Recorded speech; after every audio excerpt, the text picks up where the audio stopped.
Have your attention please. আবার ইংরেজি ধরছে। এক কথা কতবার বলবো, আমরা ইংরেজি জানি না। সরি তৈব ভাই, আমি যা বলছি আপনি মন দিয়ে শুনুন। আমরা 2টা গান ঠিক করেছি, এর মধ্যে যেটা ভালো হয় সেইটা আমরা করব। আমরা মূল অনুষ্ঠানে সময় পেয়েছি 7 মিনিট। আপনাদের যা করার এই 7 মিনিটের মধ্যে করতে হবে। সময় কয় মিনিট বললেন? 7 মিনিট। 7 মিনিটের মধ্যে আমরা করবোটা কি? যন্ত্র ঠিক করতে তো লাগবে 10 মিনিট। যন্ত্র আগে ঠিক করে রাখবেন। আগে ঠিক করে রাখবো কি জন্য? আমরা কি টাকা 7 মিনিটের মধ্যে আমি নাই, দূর সাথে দলই করবো না। জুতার মধ্যে বসছো কোন আন্দাজে? থাপ্পড় খাইতে চাও? ঘরে চাল নাই, চাল আনছেন? আমি আছি 7 মিনিটের বিরাট প্যাসের মধ্যে, বলে চাল নাই। বিয়ের পর থেকে তো শুনতেছি আপনি খালি প্যাসের মধ্যে, প্যাস থেকে বাইরন। চুপ থাক।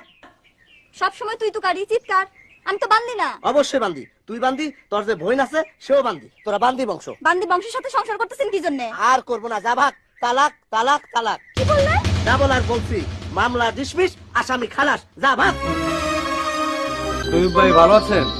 ভাই বেড়াদার বাদ দেন। আরে কি ব্যাপার? ভাই কই যান? যদি বলি ফাঁস নিতে যাইতেছে তাহলে বিশ্বাস হবে? কই যাই না। তাহলে ফালতু কথা জিজ্ঞাসা করেন কি জন্য? ফালতু কথা শোনার সময় আমার আছে? ফালতু কথা আমার জিজ্ঞাসা করবেন না, মেজাজ অত্যাধিক খারাপ।